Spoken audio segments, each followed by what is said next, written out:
I'm Timmy. I'm Justin. And I'm Nathan. This is Three Old Tech Dudes.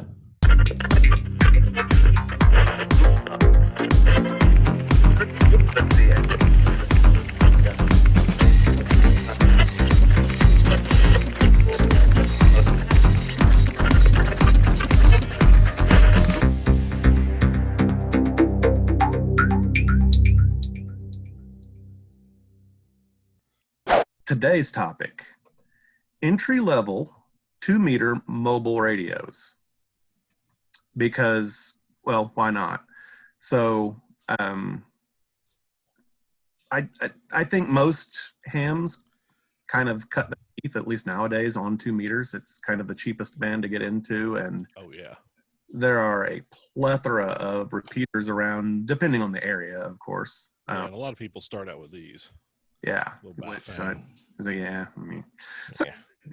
Bale things are great for messing around and stuff, but I don't know if I would recommend it as your first radio. What do you guys think?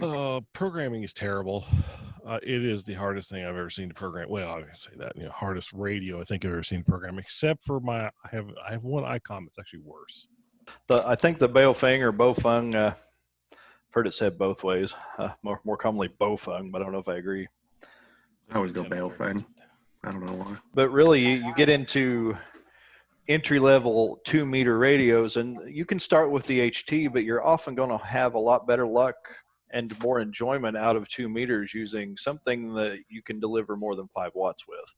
True. So, Well, going to bring you some info on the 3 current big 3. what is the nickname for the big 3? YaeComWood. YaeComWood. There we go. There you go. Okay, yeah. Yaesu Oh. Kenwood. I had unfortunately purchased all 3 of these radios at various times over the course of my. Unfortunately or fortunately? It was redundant money. I don't know. Well, I bought one radio, had some problems with it, bought another radio, didn't care for that one, and ended up buying the 3rd radio. So, but it made for, because they're all 3 still current models. They're still the entry level radios for Yaesu, Kenwood, and Icom. So I think it's still very valid. We're going to go over those tonight and view our thoughts. So what we did was, I've used all 3 of them, of course. And then Nathan and Tim took turns putting these radios in their cars and using them mobile, mostly just on our to and from work chat time. All 3 of us commuted at about the same time, so we tend to land on our local repeater, 146.73 for any hams that are in the area that haven't heard us yet. You can find us on Broadcastify, broadcastify.com. Just look for Lawrence County, Indiana. It's the only 2-meter repeater listed. You can listen anytime you want. I don't know why you would want to, but you can. Hey, you can get this, but on the radio. Yeah. You can talk back to us. I think Broadcastify isn't 2-way, right? No, it's just basically audio streaming for police scanners. Okay. Yeah. So let's start with the first radio that I bought, and I should mention this was the first amateur radio rig that I bought. Period. So I didn't start with a Baofeng. This was my out of the gate radio, the Yaesu. So awesome. Nathan, I'll let you go first since you currently have possession and you were the last one to use it. Yep. So So I compared all 3 of these. We actually all individually. What model is it? This is the FTM-3100R. Awesome. So, sorry. Oh. So it is, I think, for noise rejection.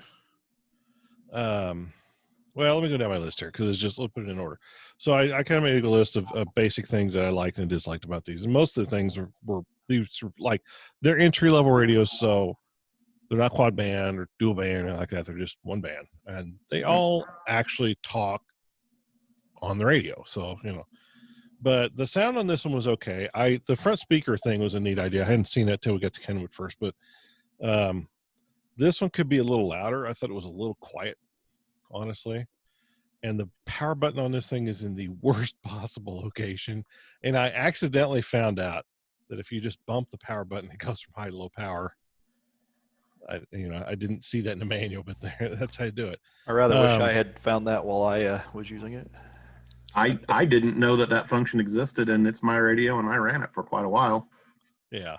So for noise rejection, because when we drive through Scotland, Indiana, we're from where the repeaters are. We're kind of at an edge of its range, and they've got like just a horrible noise. I'm pretty sure it comes from like cable or something, but it is so bad. This thing is almost useless. It's buzzsaw like. Yeah. Oh, but it's gone. Mm-hmm. Yeah. So the front panel was, well, if you like menu diving, it's great. If you like to be able to find a button quick and go, hey, I want this to do this. Yeah, no. It does, in fairness, have a couple of programmable shortcut buttons. Yeah, it's got a couple. 2 or 4. Yeah. There are either 2 or 4 that you can assign to whatever menu function you want. Yeah. Now, the one thing it does have, and I didn't put it in my list, I should have. Now, on the handheld part of it that plugs in, it does actually have quite a few buttons on it, and it does have for P1 through 4 that are programmable, Okay, so yeah. and it has a few other things on there that you can do. So you'd have to preset all that kind of stuff. It's not bad radio. I mean, it was certainly, I think it was, they could have done a little bit better on the display, honestly. I would like to see a few more things on there, and maybe a power button that's just a little bit easier to get to. It's also a lock feature. I guess that's a lock feature. But yeah, I don't know. For me, it was okay. I do like the fact it has data output in the back of it, which is actually kind of cool. So it's got a USB port, but I didn't look in the manual. Does it have a S-video style data plug too? It'll look like an S-video port. No, it looks like a USB. Okay. Like not micro USB, but the mini USB. Okay. I didn't even notice that aspect. I kind of concur with all of that. I know you probably got some more to say on it, but I noticed the programmable buttons as well, but I kind of went out of my way when reviewing these to just take them out of the box, see what I could figure out, having been around radios so long, and found that as an ease of use factor. Well, how easy to use or not. So I generally didn't program any of the fancy stuff yet on any of them myself. Yeah. And that I had to, so when I was trying to set this thing up initially, when you gave it to me, I think Timmy gave it to me as I recall right, but so it was on high power, and I'm like, okay, I don't really want to run high power in my new car because I don't really know what to do to my car if there's an excessive problem. So let me come back. So I searched and searched and searched. I had to go through the manual. It's like menu 23 is power. I like having a power button on the front. I'm sorry. That just, to me, that's like the my basic Yaesu FT-65 handheld is that way also. Yeah. Yeah. And I just, for me, I like, so if you go like my old Icom here, which is the handheld, it's an H and an L button. You just push it. How hard is that? I mean, really? But that being said, and actually I've got a Chinese kind of, what was that thing? I'm drawing a blank on the model now. It's out in the car, but it has just a high-low button on it. But the Icom, I think, as I recall, it had a high-low button on it. I haven't seen it in a few days, like months. Of course, we've been locked up now for months. Yeah. I don't know. I guess it's one of those things. If it's the radio that works for your setup, because it does have the front speaker, and of course, so does the Kenwood, but if it's one of those radios where you're just going to kind of get it set on a place and leave it, I thought it worked fine. It does not have the loudest speaker, but if you're talking about like a modern vehicle, it's not that big of a deal. Like I said, all 3 radios worked. I wasn't impressed with the noise rejection on this, though. I thought it was just downright terrible, honestly. But I'm like, for a basic radio, they could have put a little bit more filtering in that thing and cut out some of the extra noise. Yeah. But so that's my take on the Yaesu. It wasn't a bad radio, but it's certainly the third. I ranked it number 3 among the 3 that we have. It is, however, better than my Chinese knockoff radio. Which, even though it's dual band, its reception for noise rejection, or its ability to do noise rejection, is not there at all. It picks up more than there is. Yeah, much like the HTs do. Yeah. Oh yeah. It has 0 or a negative. It actually makes more noise. Yeah. Okay, So- who's next? I guess I'll go next on the Yaesu full You on. All right, because we'll get Justin's opinion last. I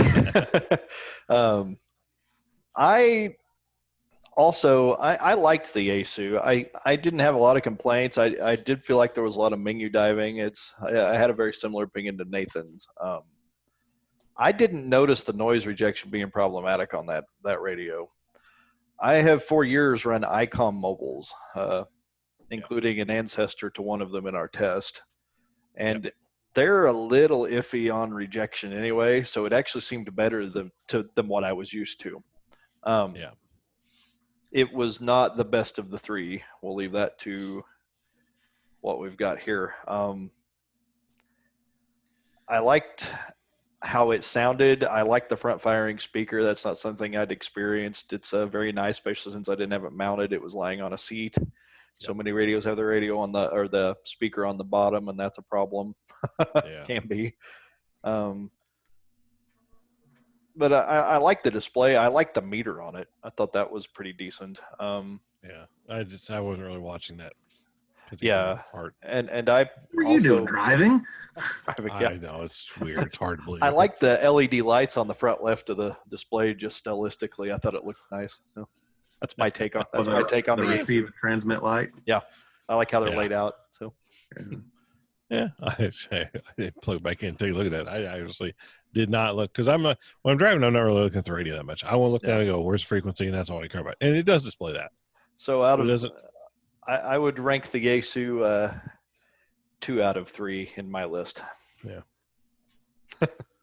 Okay. So I guess I'll go next. But you own it. What do you think of it?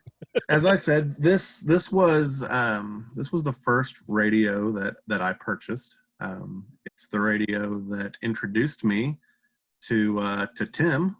So without that little device, that's real tech dudes. Keep in mind they work really about true.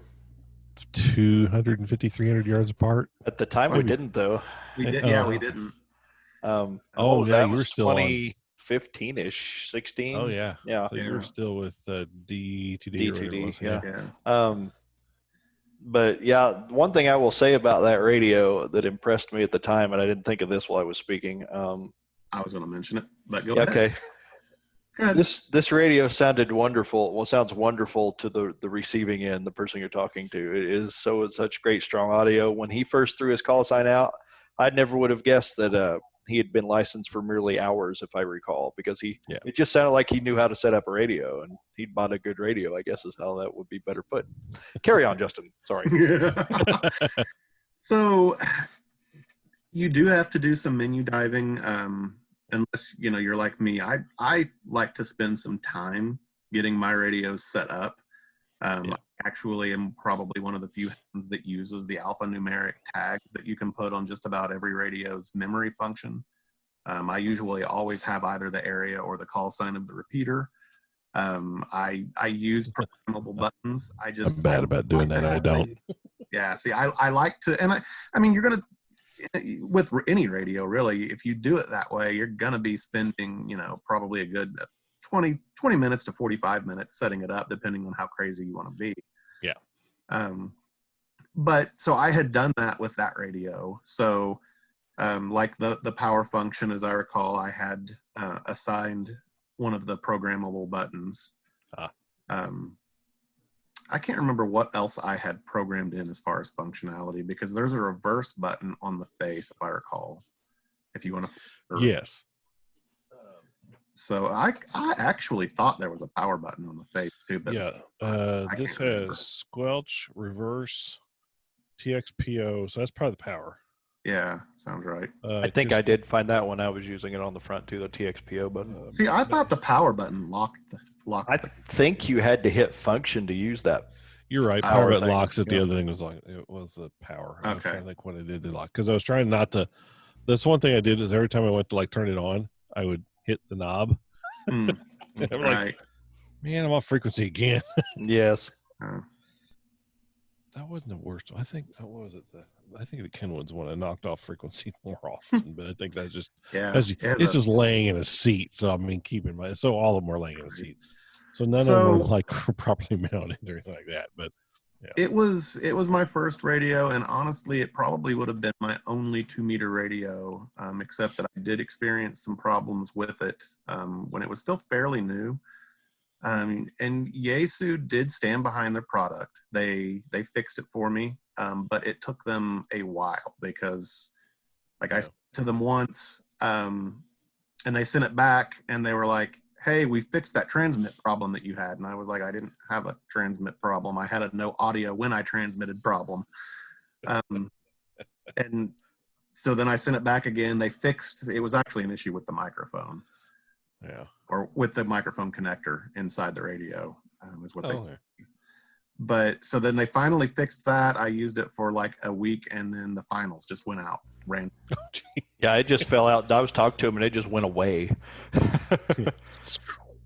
So called Yaesu up and explained what had happened and what it was doing. And again, they were just like, we'll send you a label, box it back up, and send it to us. And I did, and they fixed it and sent it back to me. And I've not had any other problems with the radio, but I mean that took probably a good 6 weeks, 6 weeks to 2 months to get that all out, because I mean, they would get it in and then it would just kind of go into line on their repair bin.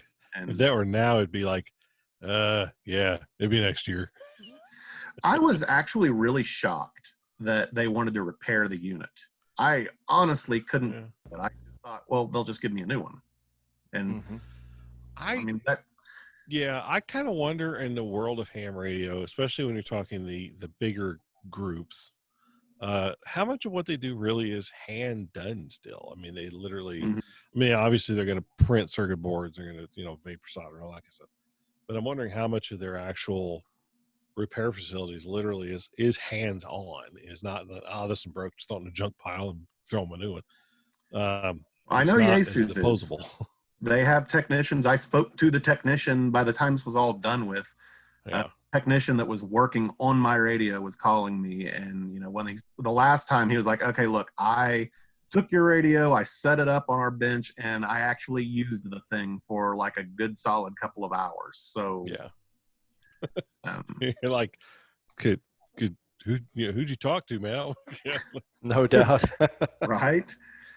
So unfortunately, during all of that, I mean, I did HT for a while, but we live in southern Indiana, and it's very, very hilly. And it was very hilly. Yes. This was going on during the summer when all of the trees were, a bloom, or a lot of leaves, and HT just wasn't cutting it. A 5-watt HT wasn't going to cut it for the territory that I covered on the commute. So that ended up being the reason that I bought the other 2 radios that we're going to review today. And I started with buying what was, at the time, the cheapest radio, 2-meter from the big 3 that you could purchase. And that is the Kenwood. So, Nathan, I'll let you give your thoughts on the Kenwood. Okay. So it's really funny. One thing on the Kenwood I thought was absolutely hilarious. So my hands are not small. I mean, I don't have really, but a mouse is, Yeah, there you go. So I kind of like having a big mic, and that thing had just a baseball of a mic, man. It was huge. But I liked it. I thought it worked really well. Plus, on these smaller mics, I always bump them, and I'm always setting the thing in the transmit accidentally, just popping it. But it's, it's one of those that's like, but you don't do that with that one, because you have to like, yeah.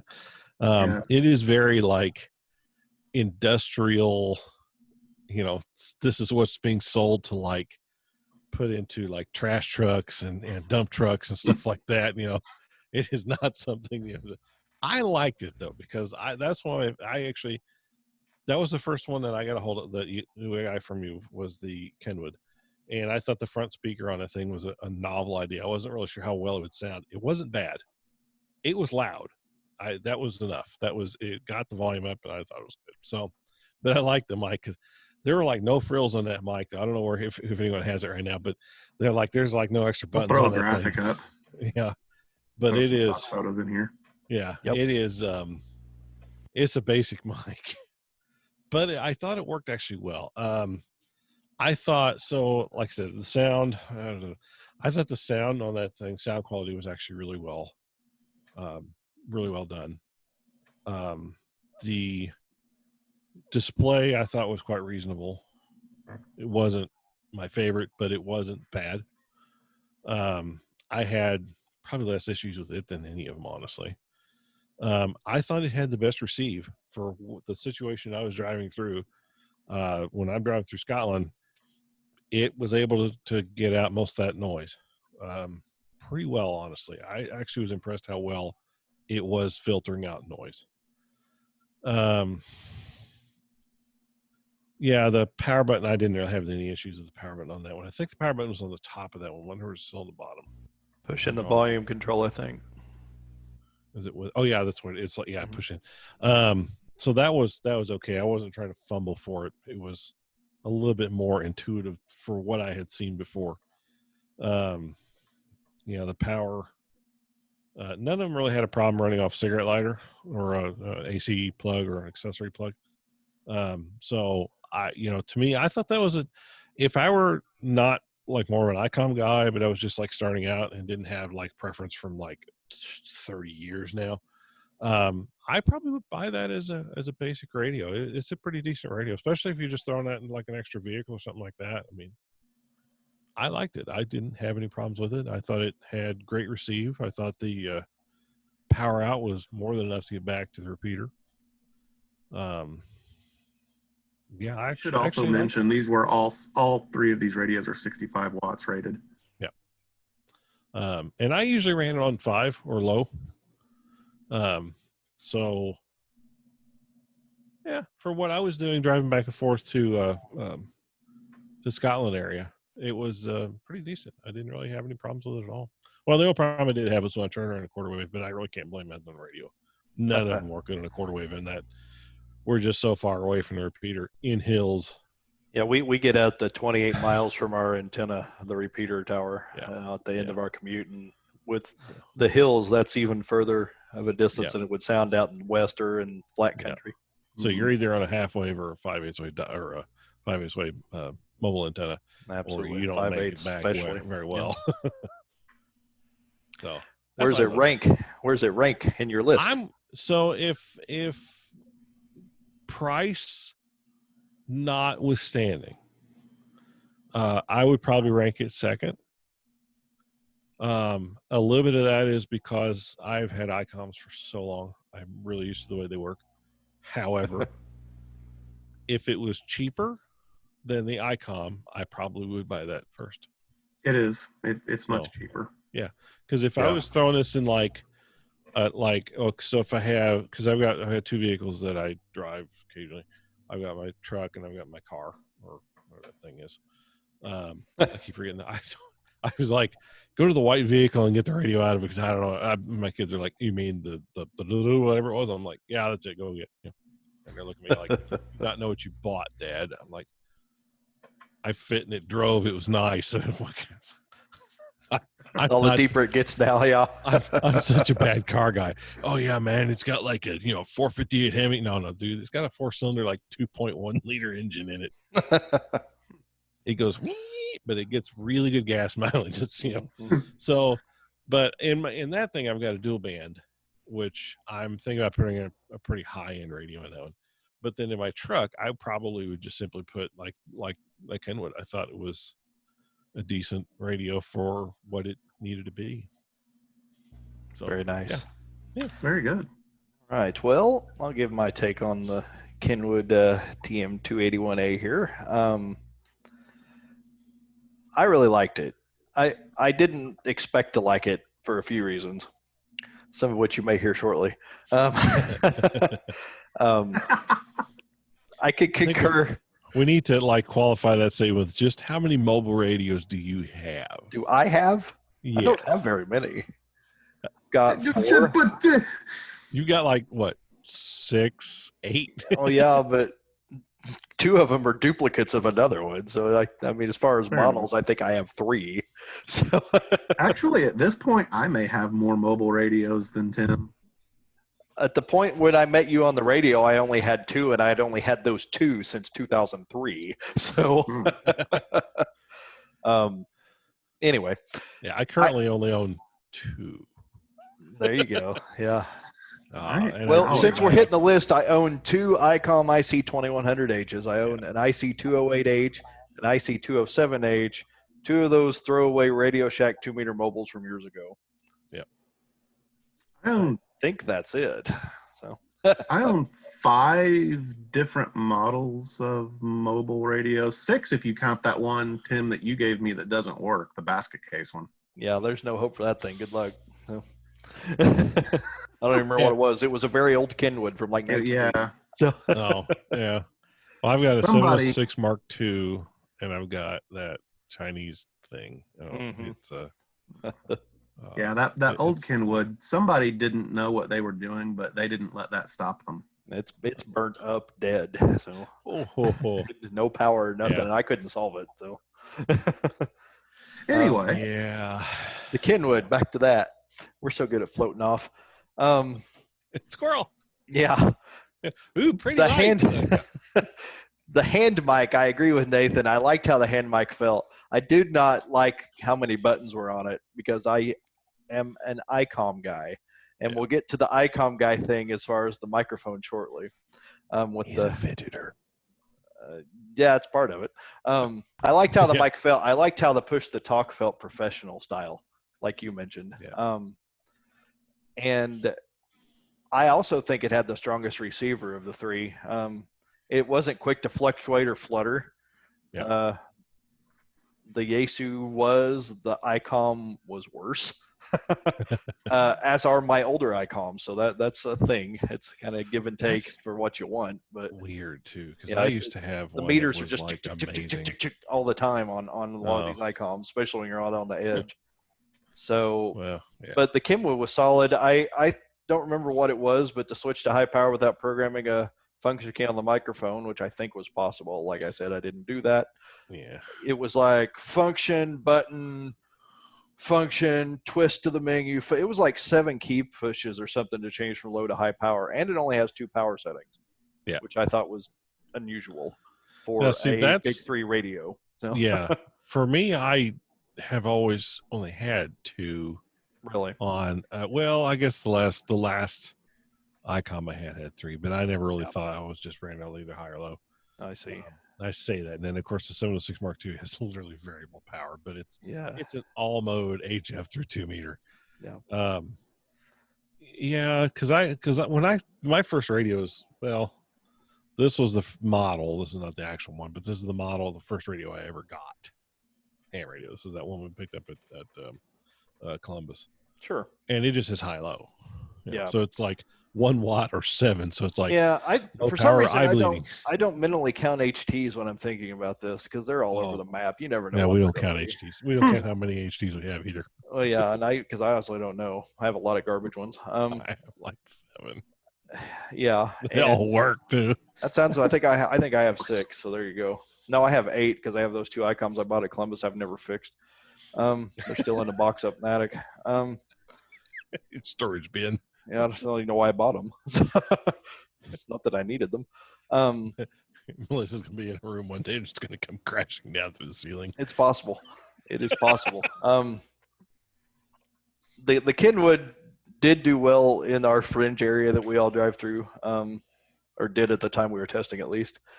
And it did not dip out nearly as bad as the others. It's a solid radio. I think the Yaesu's front firing speaker was stronger than the Kenwood's. But I can't think of a con that would say don't buy this radio, but due to how much the menus drove me crazy while trying to adjust my power because I don't like to run high. I tried to follow use as much power as necessary and don't overkill it. I wouldn't switch. I would switch to high power because I had proven my card to handle high amp on the cigarette lighter, and I was cheating and using that as well. So I would let it rip at full 65 watts once I got far enough out. But Yeah. it didn't heat up very much. I like that about the Kenwood, and the Yaesu was similar. They stayed pretty cool. In fact, all three of these do compared to older mobiles, even from 10 years ago. So yeah. Even my 706 on high power. Yeah. Which is only like 20 watts. And the IC-2100 in the summer that I often run is an egg fryer on top. If you run it in the summer, I mean, it gets legit scary hot, and yet it's designed to do that, but it still bothers you. So yeah. I've had a radio like that before that had no fan, just all heat sink, and you're like, that sounds good. Yeah. Until you talk for a while, and then you start seeing why that's not a good idea. Right. And the Kenwood, due to the menu aggravation I experienced alone, is ranked 3 out of 3 for me. It's overall a good radio, but I think the user interface is stuck in 1996. So that's my thoughts on the Kenwood. Yeah. That's kind of my take actually on both the Kenwood and the Yaesu, is that they really could have thought better about the menu system that they're using. There is something I should mention now that I've thought of it. Kenwood will run models far longer than Yaesu and Icom usually in their lineup. Oh yeah. For example, in the HF or the Olmo, they're in the TS-2000. They may still be manufacturing that, but they manufactured at least until 2018, and it came out in the year 2000, for example. This radio is not the first one. I think there was a TM-271 that preceded it, but it was identical, like the face and everything. And that came out around 2003, because I remember looking at it when I bought my 208 later that year. So, and I like the front-firing speakers, actually what drew me to it, but because I also looked at a Icom mobile 2-meter that used to be around. It was actually a 75 watt output. That was kind of their claim to fame with it. It was a Icom B7000 2-meter mobile. It's been gone, but it was a front firing mobile Icom, probably the only one ever made. So that was their big thing with this, with 2GAT for a handheld. It was 1 or 7. Mm-hmm. Yeah, because Icom doesn't do that anymore since they went into D-Star, but once they went into D-Star, they changed how their lineup worked a bunch, but they used to have multiple 2-meter mobiles available like the other two still do. So, but they don't anymore. Yeah. Over to you, Justin. Buckle your seat belts, boys and girls. Go for it. I hated this radio. That's okay. I hated this radio. He never had a good word to say about it. Yeah, from the day he bought it, he was done with it. And honestly, most of it was what you guys were mentioning. The menu diving, programming it by hand had me so ticked off that I just went and I do a lot with commercial Kenwood radios, so I had a program cable handy. Yeah. And I messed with it for about 10 minutes and was like, this is stupid. And I went and grabbed the programming cable and jabbed it in it. And I couldn't figure out how to program a channel in it, and I tried. I ran it on. That was the only one of the radios I ran on VFO the whole time I had it. So I couldn't figure out how to program it. Yeah. See, it wasn't just me. I know there are Kenwood fans out there, and I like their other stuff. I like their commercial radios. I think they're great. Actually, a commercial 2-meter is what I am currently running in my truck. So I like them, but this radio I did not care for. I didn't like the menu diving. I didn't like the microphone. It didn't have enough on it for me. I want to be able to really control the radio from the microphone, and I felt like the Kenwood mic, all you could really do was input a frequency into it, and that was about it. And I think it didn't. It just have. I don't even think it went like talk and then up down. I don't think it even had anything else on it, did it? I can't remember. That's been a bit since then. Yeah, the UI is not fantastic. Yeah, so I didn't like that. I did not like the display. I just it wasn't for me. Now, in all fairness, this is probably literally the cheapest Kenwood radio that you can buy. Yeah. So I mean, bear that in mind. I mean, all of these radios are the cheapest that you can buy of their brand. These are your entry level radios, definitely. Yeah. When we looked at prices just before we started this, I was actually surprised because the Yaesu was actually cheaper than the Kenwood, although I think it may be on sale. Yeah.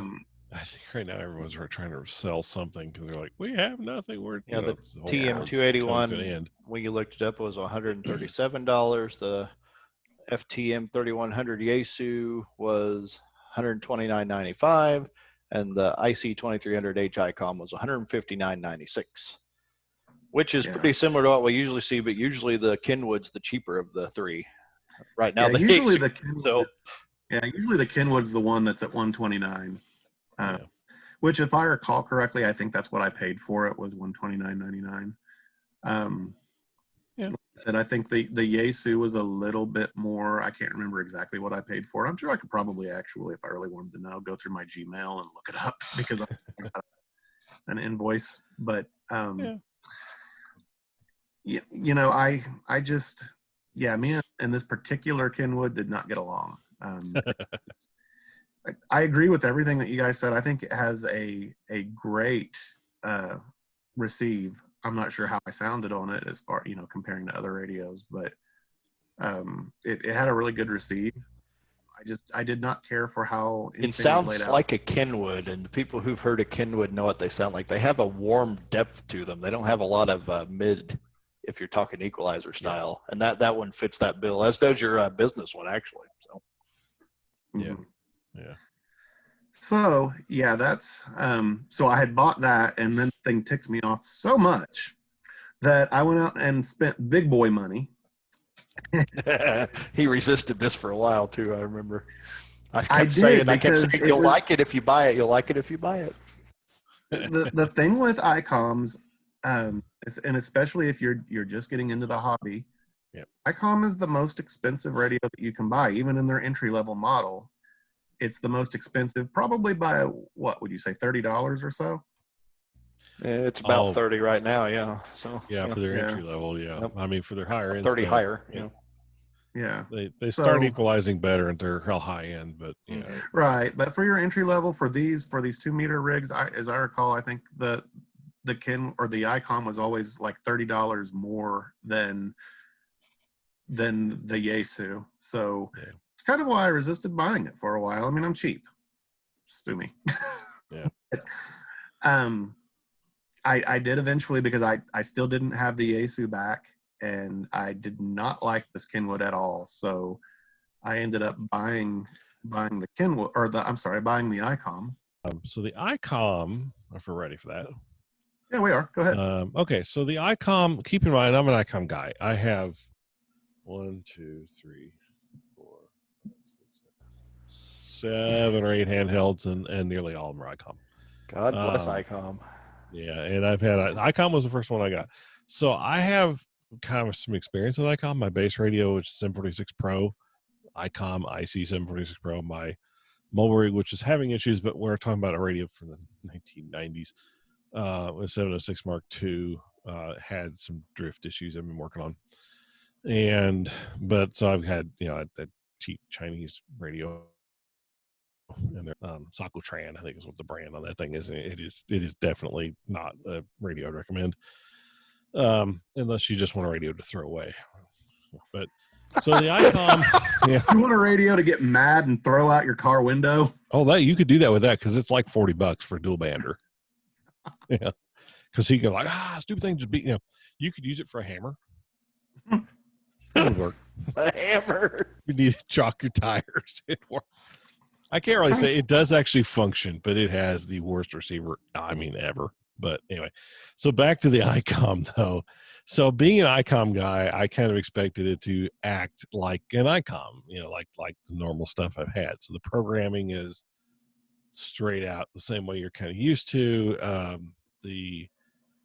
I thought it was okay on noise rejection. It wasn't as good as the Kenwood, but I thought it was decent. I was actually kind of shocked because my first Icom mobile was a 2310H, I think it was.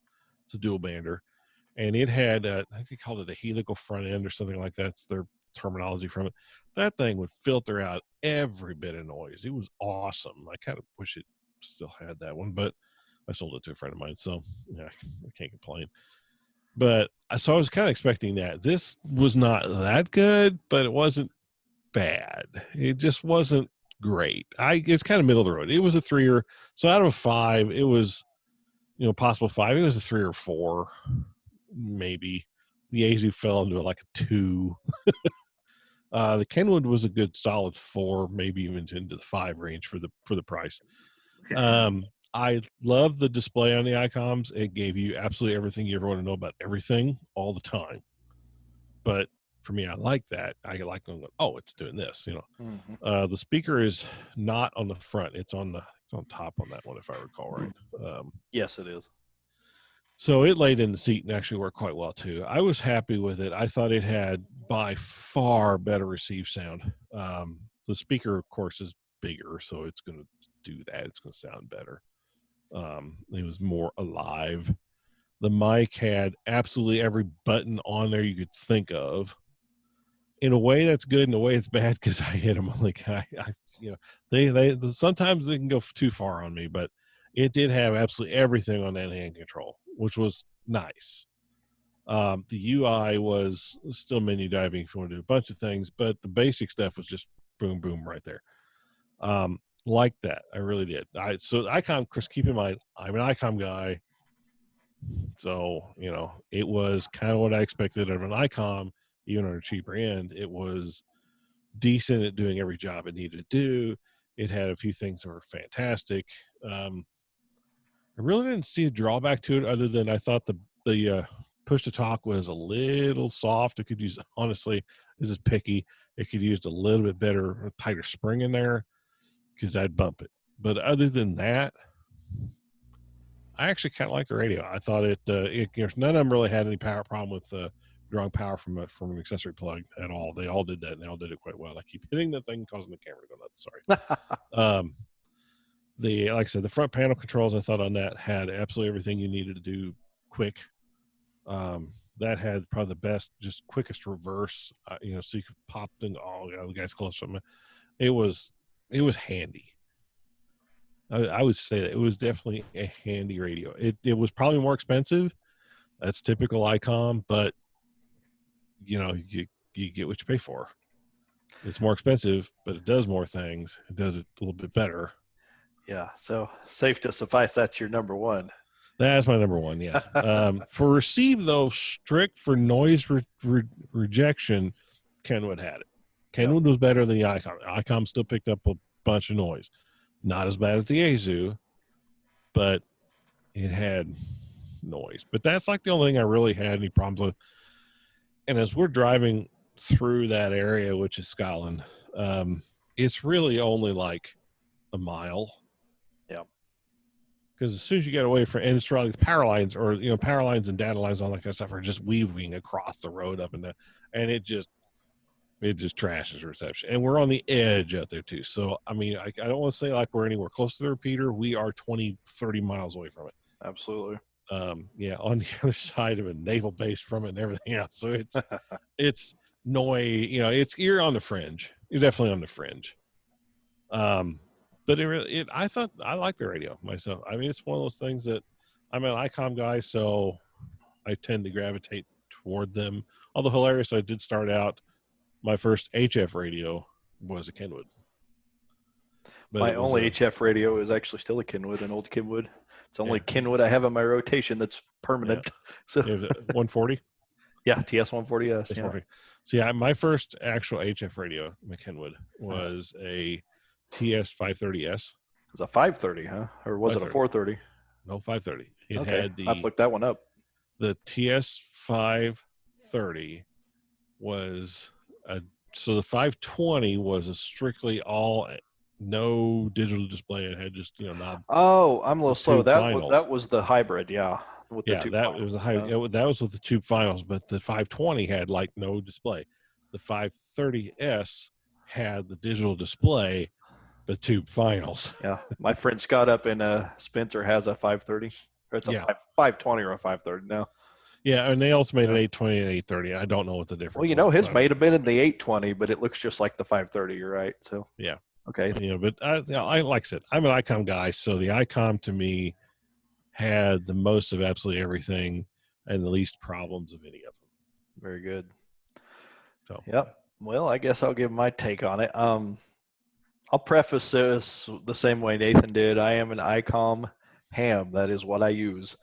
I don't like to buy them. They're very expensive. And in fact, I bought my first new radio in many years a couple years ago, and it was a Yaesu HT, mostly because I didn't realize it didn't appear that the Icom 2-meter analog had a good meter, but it turned out I was wrong. But oh well, now I have a Yaesu HT. I have a Yaesu HT as well, actually. Right. And really, really old, but yeah. The 2100 Icom has been something I've used for a long time, and I replaced that when I wanted a dual band with the then new single VFO Icom IC-2300H, which was more or less the same as a 2100, but with the dual band features and some other stuff. Yep. And so I kind of went out of my way to make sure I didn't come out and automatically bias the IC-2300H because I knew what I liked about Icom, especially that microphone Nathan keeps bringing up. This review taught me something I didn't expect, is I have been a mega fan of the HM133 microphone, which is more or less what that 2300H has, since I had my 208, because 2003 was the first year that microphone was introduced, showing you how long ham radio will stick with things. That microphone design. I always liked the button until I tried the other two, and both the Kenwood and the Yaesu have a far better push-to-talk click than that microphone has. And worth noting, I thought it was a bit soft. Before I quit using my 208 full-time because I spilled coffee in it, but that's another story for another day. Speaking of as guys you drink that coffee just disappear now. in the middle of a sentence on the air. Yeah, that was dramatic. It did dry out, but it didn't come back without issues with some things. But now it lives on as a 70 centimeter transmitter and an experimental repeater we built. But that's the one out there. Yeah, okay. That's going to be. It's not full time yet, but that's what its final life will be lived out as. So cool, because of the receivers destroyed on it. But anyway. The microphone is wonderful on the 2300H Icom. 4, 5, and 6, high, mid, or it's a low, mid, high power. You just hit it one time. There's no hitting a function button, nothing. It just does it. On your bottom rail, you have volume up and down, and the next two over, squelch up and down. This is stuff you just don't have on these other radios without programming function buttons, and they make a huge difference. They make up for any shortcoming that radio has, especially if you're an Icom guy like I've been. So see, I tried to be unbiased and I couldn't do it because that you can operate that radio without looking at it all the time. Once you understand where the buttons are on the mic, you can do it by feel. I think the button in the middle even has a notch. Yeah, so you have CDO, right? CDO. It's OCD spelled right. Oh, Stuff OCD. metaphor. Okay, yeah, CD, there you go. CDO. Yeah. Things I didn't like, so I had to go at that angle. Things I didn't like about the 2300. I actually don't like how much smaller it is than its predecessors, the 2200H and the 2100H, which were more substantially sized radios. I do like that the speaker is on top. Earlier generations in that family, the speaker was on the bottom. Yep. This is a radio whose control interface goes all the way back to 1997, I think, maybe 96. No, it's 98.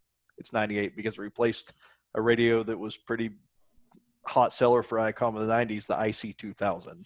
So that's where that line of radio started with the wide display like it has and the like. That was kind of the key layout. Yep. And I'm almost surprised Icom still makes it because it's a legacy line radio and they've worked so hard to come up with brand new radios, but they hang on to that because I think they would have a buyer rebellion if they did away with the 2000 line. So, and it's the fourth radio in the 2000 line, so to speak. So could you imagine something like Apple trying to do that? We're going to bring out the iPhone 3. Yeah. Yeah. Because so many people like it better. Well, and it's about like that. Yeah. Essentially, the microphone layout is the legacy of the 2000 or the 2100 is really what came about. I think the 2200 added the volume controls. Some of the earlier dual bands already had that, like the 207H had the volume and squelch on the mic. The 2100 does not, but I can live without that as long as I have those power switches. So in the middle for the output power. But there was a difference in this radio, and I want to bring this up even though this is a comparison of the current generation 2-meter mobiles, is that radio had a strange thing that happened in Scotland in the interference zone. it wouldn't just do the buzzsaw, it would close the squelch over the repeater. You notice that too? I thought that was odd. The 2100 I have doesn't do that. So Icom's changed something in the receiver circuit, not for the better. Because the 2100, you'll still get the noise, but the squelch stays open. So I didn't care for that. The It's got a Yaesu did that. knob. You can just turn that off. What's that? It's got a knob. You can just turn that off. Oh, turn the squelch off? Well, yeah. That's true. For the mobile fox hunters who are crazy like me, and when you do your fox hunting, you like having a attenuator in line. The 2300, when you put the squelch past halfway, does begin to attenuate your reception, which is nice for that. It's not a lot, but it's a little. It can be useful. I don't know if the other radios did that. In fact, I don't believe either of the other radios have a physical squelch knob, if I recall. So usability and comfort level with operating the radio while I'm driving down the road is a huge deal to me. So notwithstanding, my bias helps. Videos. We'll put a link wherever it is, whoever's at the top corner here. My picture I am. So put a link up to one of the videos where Timmy's driving, pouring coffee while he's driving into not a mug, but like a normal coffee cup. I'm shifting gears too. And shifting gears while driving down the road. There's our first hate comment on the video, other than the people who just hate us. So, what'd you do? You endanger lives. Why aren't you guys wearing masks? Anyway, no. We're at home. Well, it's all right. I got us all the hate from the Kenwood fans. Yeah, that's all right. Well, that's okay. Like I said, I didn't hate the Kenwood. I did. That's okay. That explains the scuff marks on it. That was not. Yeah. It's road rash. The floor of his truck and stuff. Yeah, it's road rash. Yeah, like I said, personally, I didn't really hate any of them. I thought they all did their job okay. I like the Icom better. But I didn't hate. But I will admit, I'm an Icom guy, and that's fine. It's I've had other radios, but I tend to gravitate toward the Icoms more. There you go. Yeah. Icom is my number one as well. Yeah. Let's see. I don't think we've let Justin talk about the Icom. Nope. Tell us about the Icom. Are you done with your thoughts there, Timmy? Yeah, I'm done heaping praise upon my Japanese friends at Icom. All right. Well, so I was not an Icom guy. And for the longest time, I looked at the price and was like, that's stupid. Yeah. I think I made that comment a few like times. the 300 symbol rate question on the general pool. Yes, that's also stupid. Oh, my. What was the question? The first question the guy encounters on the general practice exam is the symbol rate required on HF and what its maximum is, and he goes, that's stupid, why do you need to do that? And I immediately just said it's 300. He goes, you're right. Yeah, 300 baud, yeah. Looks like it is 300. Yeah. I said it's still stupid. Well, some people send RIDI. It's like a question just for the sake of having a question. Well, sometimes, yeah. Anyway, so I was not a Icom fan at all. I really, at this point in my amateur radio-ism, I really didn't consider myself to identify with any brand. I was kind of not a fan of Yaesu at that point, just because I'd had such a kind of a runaround support. They fixed it, but it just took them longer than I thought. But this was also my favorite radio out of all three of them. I love all of the controls that are on the microphone. The only thing that did annoy me, and there's really no way around this to have all of the functionality that you did, I hated that you had to press a button to make it do DTMF. That kind of annoyed me a little bit. We have a local repeater, and that's acceptable. I always forget that because I'm so used to it. But because that's been a feature of the Icom line for years too. So so all of the other radios, even the ones that have multifunction on the numbers, if you key and then press a button, it does DTMF. It just does. The Yaesu, or I'm sorry, the Icom does not. You can key and press any of the numbers that you want, and it's just going to look at you like, what? And turn on the DTMF. So that's my one annoyance with it. And we have codes that we use for the local repeater sometimes to do to activate weather watches and weather nets and things. So it's especially during the summer and fall months, it's definitely something that we use, or at least I did fairly frequently, where the DTMF. And I got used to it. It's not that big. It's just one button. You push it, and the little light comes on. Turns a little green light on. Yeah, and then you can just go at it. So it's not that big of a deal, I guess. But it was, something that annoyed me a little. I liked the actual squelch knob. The cool thing about the Icom, I think, so it has a manual squelch knob and a volume knob, but you can still control both of those functions electronically as well with the microphone. So like if I need to, if I'm talking to somebody on 2 meters and their volume's a little low, maybe they don't have the microphone as close, so I have them turned up. And then somebody else comes on and they're just eating the microphone, I can just hit the volume down on the mic itself and it'll turn them down. So I really enjoy that function as well. I like that the screen is large on the Icom. It's the largest by far display. It makes for really easy reading. If you just need to glance down real quick and see what frequency you're on, it's really, really super easy to do on the Icom. And this is kind of an odd one to like, but so with this Icom, you can choose between green and amber on the backlight displays. And it sounds kind of hokey and stupid, but so for a while, I had this radio mounted in my truck right next to my fire department radio, which you can't change the color of the display on, but it's an amber display. So it was really cool to be able to set both radios so that they had the same background. I figured it'd be red. No, it's orange. It's a Kenwood. So yeah, it's kind of neat to be able. I think actually that's another. I think you can kind of do an orangish on the Icom too. I think it has 3 colors. But you can mix those two, and it makes sort of a different shade. Yeah. Yeah, it was the last radio that I bought, but it was also the one that I still continue to use it. I actually have a second Icom radio that's a dual band, dual VFO that I run now as kind of my primary rig as well. So yeah, it made me a Kenwood guy, but I was not a Kenwood guy going in. You mean an Icom guy, right? Or I'm sorry, an Icom guy. Dadgummit. I'm Timmy. I'm Justin. I'm Nathan. This is 3 Old Tech Dudes. We'll see you later. See ya.